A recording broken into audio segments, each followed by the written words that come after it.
महाविकास आघाडी सरकारमधल्या 2 मंत्र्यांना आपल्या पदाचा राजीनामा द्यावा लागला आहे, तेही अनेक आरोपावरून.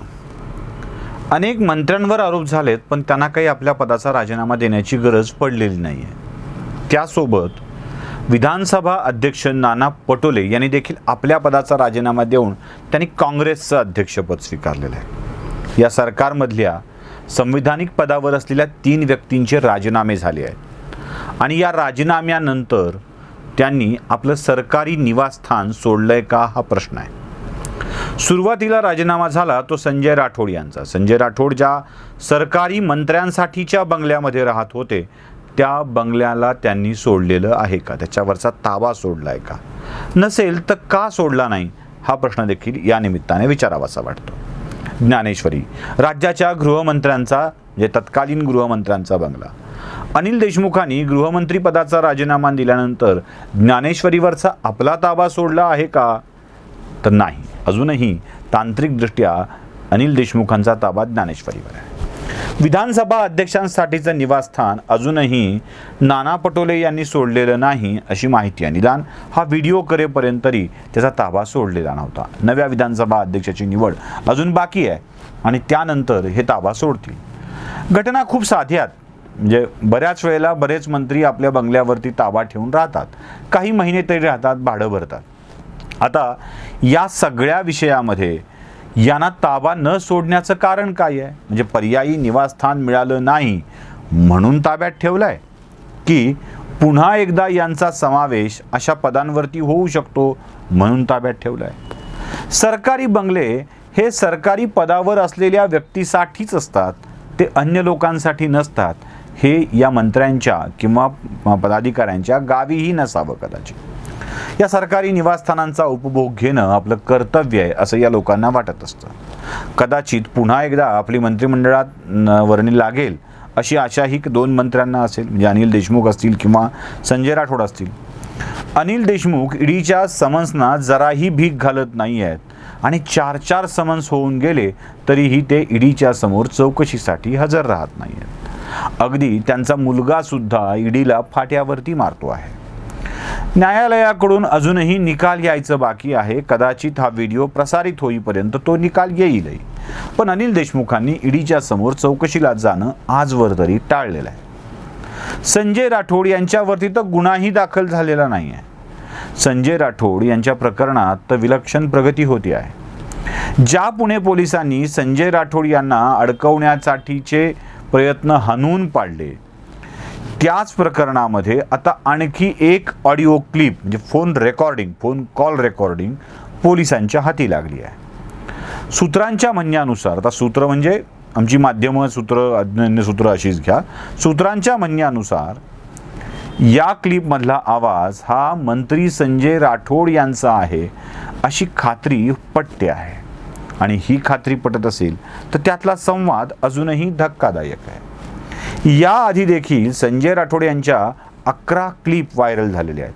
म्हणजे संजय राठोड यांचा आवाज आहे असं सांगणाऱ्या 11 क्लिप व्हायरल झालेल्या आहेत. या सगळ्या क्लिप ज्या लॅपटॉपमध्ये होत्या त्या लॅपटॉपमधूनच त्या बाहेर पडलेल्या आहेत. या सगळ्या क्लिपमधून ते जे कोणी व्यक्ती आहेत ज्याला लोक संजय राठोड असं म्हणतात ते मंत्रालयात अजितदादा पवारांच्या सोबत बैठकीला असल्याचं सांगतायत, अन्य काही गोष्टी घडल्याचं सांगतायत.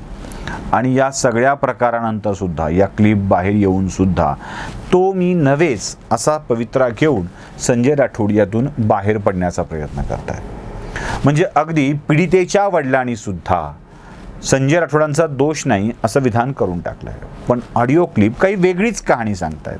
तो विलास, तो अरुण ज्या विषयामध्ये बोलतोय, ज्या व्यक्तींशी बोलतोय, ज्या संदर्भाने बोलतोय, ते सगळे संदर्भ संजय राठोडांशी जुळतात. म्हणजे अगदी पटकणावं, मंचुरियन खा, ज्यूस पी, काळजी घे, फोन ताब्यात घे, चक्कर येऊन पडली म्हणून सांग, ही जे सगळी विधानं आहेत ती सगळी याचं कनेक्शन थेट जोडतात. बरं एवढंच नाही, ते एवढं सगळं होताना सुद्धा माझ्या घरी कळलं तर माझं कुटुंब उद्ध्वस्त होईल, माझं करिअर उद्ध्वस्त होईल, या सगळ्या चिंतासुद्धा कथित मंत्री व्यक्त करतायत. आता हे मंत्री आहेत की नाही हे तपासानंतर सिद्ध होईल. कथित मंत्री ते बोलत होते. म्हणजे अगदी फोन ताब्यात घे, लॅपटॉप ताब्यात घे, कुणाच्या हाती काही लागू देऊ नको, चक्कर येऊन पडली म्हणून सांग, अशा सगळे सल्ले जे दिले गेलेले आहेत ते सल्ले बघता संजय राठोड या प्रकरणामध्ये लिप्त आहेत असं वाटायला लागलं. भलेही ही हत्या नसेल, भलेही ती आत्महत्या असेल, पण पीडिता ही त्यावेळेला गर्भवती होती असाही दावा केला जातोय. असं असेल तर अजूनच अवघड आहे. गर्भवती होती या दाव्यामध्ये पुन्हा त्या ऑडिओ क्लिपमध्येच काही सत्य सापडतं. त्यात तो म्हणतो की तपासणी केली आहे, रिपोर्ट पॉझिटिव्ह आला आहे. आता रिपोर्ट पॉझिटिव्ह हा गर्भवतीच्या रिपोर्ट संबंधित ते बोलत होते, तो रिपोर्ट पॉझिटिव्ह आला आहे असंही तो सांगतो. आता या संजय राठोडांना तरीही पुण्याचे पोलीस सांभाळून घ्यायचं काम करणार आहेत का? तरीही हे सरकार सांभाळून घ्यायचं काम करणार आहे का? काय आहे, आपल्याकडं स्त्रीच्या विषयातले आरोप झाले की त्या स्त्रीलाच अधिक बदनाम केलं जातं. ती तशी आहे असं म्हटलं जातं. मग संजय राठोडांच्या सोबत संबंध असलेली ती स्त्री काय, किंवा मुंडेंच्यावरती आरोप करणारी ती स्त्री काय, ती शर्मा काय, रेणू काय, करुणा काय, कोणी असो, या सगळ्यांवरती त्याच वाईट आहेत असा आरोप केला जातो. आपल्या उज्ज्वल भवितव्यासाठी, उज्ज्वल भविष्यासाठी हेतू ठेवून निर्हेतुक कसं का असेना एखाद्या व्यक्तीवर प्रेम करणं हा अपराध असू शकत नाही. त्या स्त्रीचं चारित्र्य वाईट असलेलं असू शकत नाही. किमान पक्षी आपली कमिटमेंट तरी पूर्ण करण्याची क्षमता या मोठ्या लोकांच्या मध्ये नसते का, हाही मोठा प्रश्न आहे. या सगळ्या कमिटमेंट पूर्ण न करता धोका देणारी माणसं स्त्रीच्या विषयक अपराधांमध्ये समाविष्ट होतात आणि आपल्या शक्तीचा उपयोग करून यातून सही सलामत बाहेर सुटतात. बदनामी करतात ती स्त्रीची.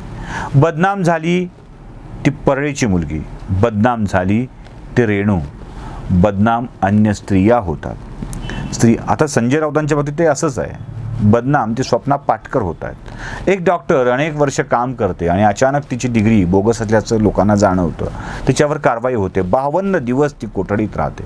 तिच्या कोठडीच्या काळात तिच्यासमोर अनेक पर्याय ठेवले जातात आणि तरीही तिचीच बदनामी केली जाते.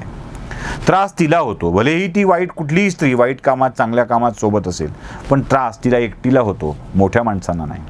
राऊतांना त्रास झाल्याचं ऐकवत नाही, धनंजय मुंडेंना त्रास झाल्याचं ऐकवत नाही, संजय राठोडांना त्रास झाल्याचं ऐकवत नाही, पण बदनाम होऊन अक्षरशः सोशल मीडियावर शिव्याची लाखोली त्या मुलींच्या नावानं वाहिली जाते, त्या स्त्रियांच्या नावानं वाहिली जाते. हे सगळं बिनबोबाटपणे घडत असतं. संजय राठोडांच्या बाबतीत ते असंच घडतंय. आता नवी क्लिप सापडून सुद्धा, त्यातला आवाज क्लिअर होऊन सुद्धा अजूनही गुन्हा दाखल होण्याची प्रक्रिया होत नाही आहे.